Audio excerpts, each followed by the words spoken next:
La Organización Mundial de la Salud y la UNICEF han alertado sobre la disminución alarmante en la vacunación infantil en el mundo. En Chile también existe preocupación debido a que la pandemia ha provocado una baja en la vacunación habitual de niños y embarazadas. Para hablar de este tema nos acompaña Francisco Moraga, jefe de la unidad de pediatría del Hospital San Borja Arriarrán y expresidente de la Sociedad Chilena de Pediatría. Doctor, muchas gracias por acompañarnos. Buenos días. Muy buenos días. Gracias por la invitación. Aquí la preocupación está por los efectos colaterales que tiene la pandemia. Lo hemos visto en términos de diagnósticos de enfermedades, también de cirugías electivas. Pero otro punto que queremos abordar hoy con usted es el de la vacunación de niños, también de embarazadas. Lo que son las vacunas ministeriales, por ejemplo, las vacunas que se tienen que inocular cada cierto tiempo.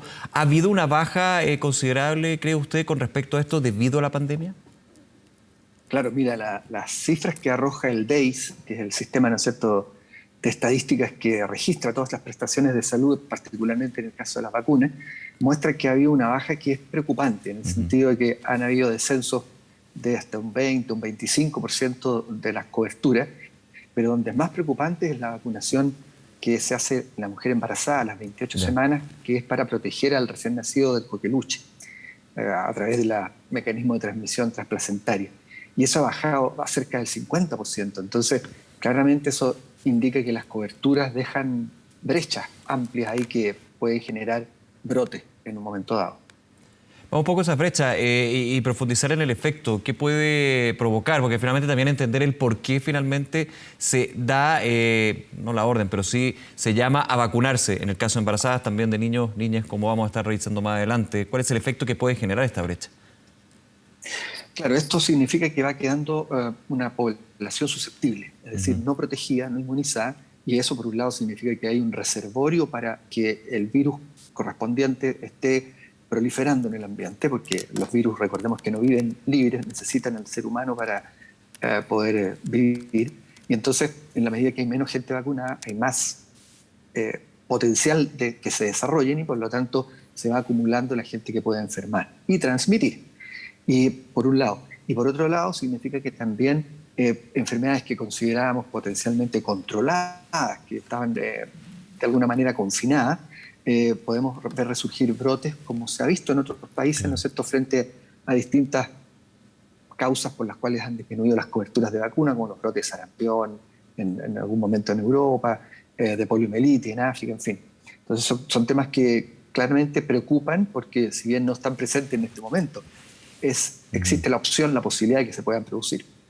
Ahora, doctor, en su experiencia, lo que ha podido ver y escuchar, para entender un poco por qué finalmente se da esta baja en el caso de las embarazadas, uno pensaría a priori que es principalmente por el riesgo que piensan las madres o también el temor que tienen de asistir a un lugar de vacunación pensando en que se pueden contagiar con COVID-19.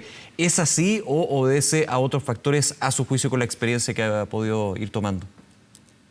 Bueno, ese sí es uno de los factores, indudablemente. Otro de los factores es que la atención primaria ha estado, los equipos de salud en general han estado muy absorbidos por todo lo que significa la pandemia y por lo tanto... Están abocados en la campaña de vacunación contra el coronavirus, por ejemplo. Claro, o el mismo personal ha tenido que ser llamado, ¿no es cierto?, a los centros asistenciales para poder cubrir de alguna manera la enorme demanda de personas enfermas que hemos tenido. Entonces, eso ha significado que de alguna forma también ha contribuido a que se dejen un poco en segundo plano el tema de las vacunas. Contribuyendo a eso además lo que tú señalabas, es decir, una percepción de riesgo. Yo no quiero ir a meterme a algún lugar donde puedo encontrarme con más gente, más gente circulando y me puedo exponer. Y la mujer embarazada sabe que es una población de riesgo, ¿cierto?, particularmente para el coronavirus. Entonces, todas esas cosas yo creo que se suman para ir generando un poco este problema.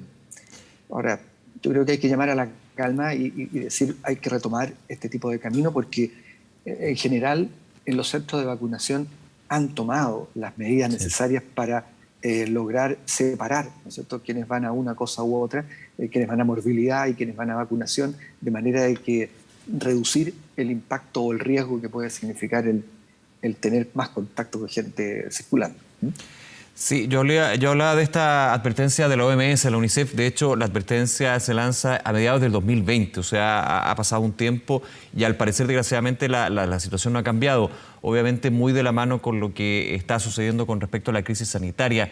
¿Usted cree que desde la política pública, desde la política comunicacional del Ministerio de Salud, por ejemplo, se tiene que impulsar y de alguna manera reafirmar, renovar lo que es este compromiso de la vacunación con la situación de embarazadas, niños y también con el tema de adultos? ¿Por qué no también mencionarlo? Sí, por supuesto. O sea, yo creo que aquí actores clave son ustedes.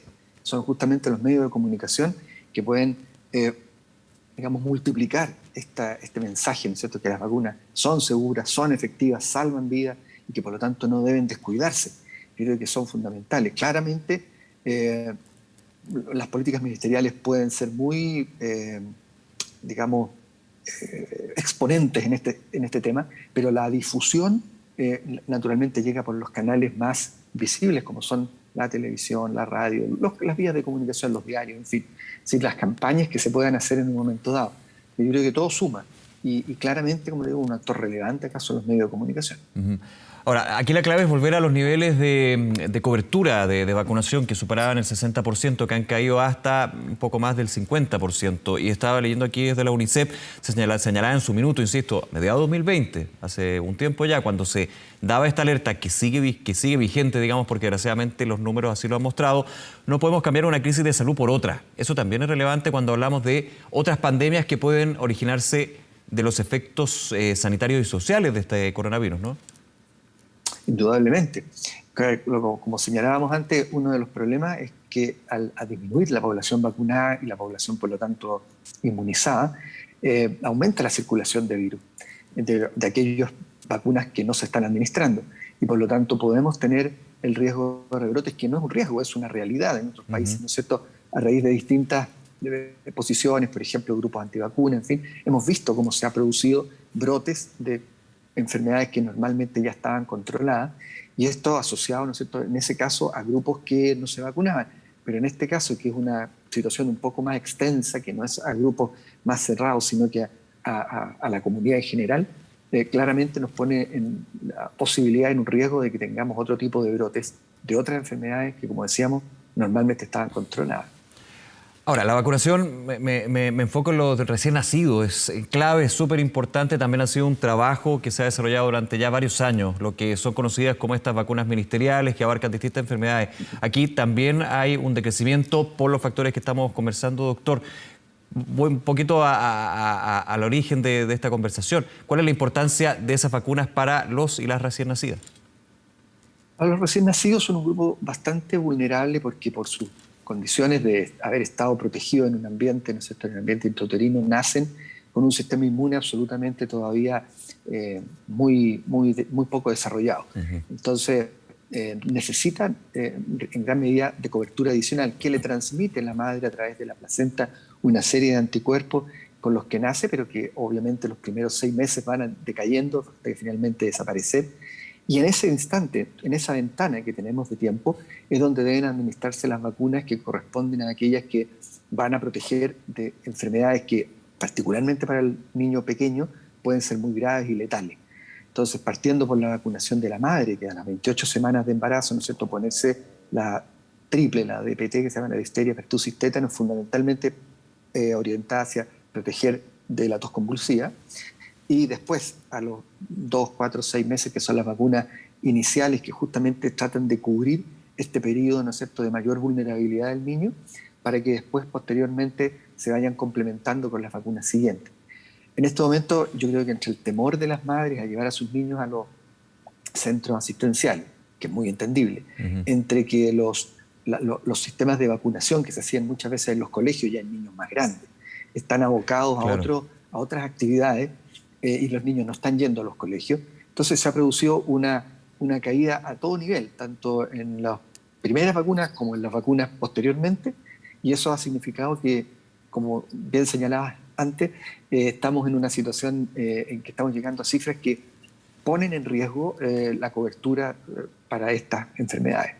Claro, y un foco que se ha puesto, por razones obvias, y está bien que así sea, en 2 vacunas actualmente dentro de la campaña de vacunación nacional, que es la de coronavirus, que volvamos al punto, todavía no pueden ser suministradas a niños, pero sí la vacuna de la influenza, campaña de todos los años donde se ha hecho el llamado al Ministerio de Salud de ir a vacunar a los niños, con la complejidad obviamente, porque muchas veces sea en los colegios, hay colegios donde no hay clases presenciales, pero sí la atención primaria está trabajando a full con eso. Y en los minutos que nos quedan, doctor, quería ir a ese tema. Hay estudios, hay fases clínicas, hay miradas bien optimistas de que ya en los próximos meses se podría comenzar de a poco a suministrar vacunas contra el coronavirus a niños. A partir de los 12 años, si no me equivoco, es un poco lo que se está dando en términos de la fase clínica. ¿Cómo lo ha visto usted con también lo que se ha ido conociendo y lo que puede aportar justamente una población más joven? Insisto, desde los 12, pero obviamente se empieza a ampliar el rango etario, eso es lo importante, lo relevante. Claro, mira, como señalábamos, las vacunas, en la medida que cubrimos al mayor porcentaje de la población, damos menos cabida al reservorio en el cual crecen los virus. Por lo tanto, en la medida que ya se vayan demostrando, ¿no es cierto?, los trabajos, que también la vacuna, en el caso del coronavirus, es útil en los niños, es útil y segura en los niños, obviamente se van a ir aumentando y cubriendo ese grupo etario y de esa manera circunscribiendo aún más la circulación del virus. Es decir, ojalá podamos ir aumentando, ¿no es cierto?, y que los trabajos que se están haciendo de todas las marcas están haciendo sus protocolos, ¿no es cierto?, para ir estableciendo la seguridad y la efectividad de la vacuna en grupos etarios cada vez más chicos. Y eso, por supuesto, que es una buena noticia en el sentido, como decíamos, de no permitir que haya susceptibles que den paso a que el virus siga multiplicándose y, por lo tanto, siendo potencial fuente de infección, de contagio y de generando los problemas de salud que estamos viendo. Bien, doctor Moraga, agradecerle estos minutos, esta conversación de un tema tan relevante como es la vacunación, que tiene que seguir el resto de las vacunas, no solamente concentrarlo en las más urgentes, obviamente, que es la del coronavirus y la influenza. Muchísimas gracias, que tenga buen día. Al contrario, gracias a ustedes. Esto es una labor muy importante para que la gente entienda que esas vacunas son seguras, son efectivas y salvan vidas. Muy importante. Muchas gracias. Gracias, chao.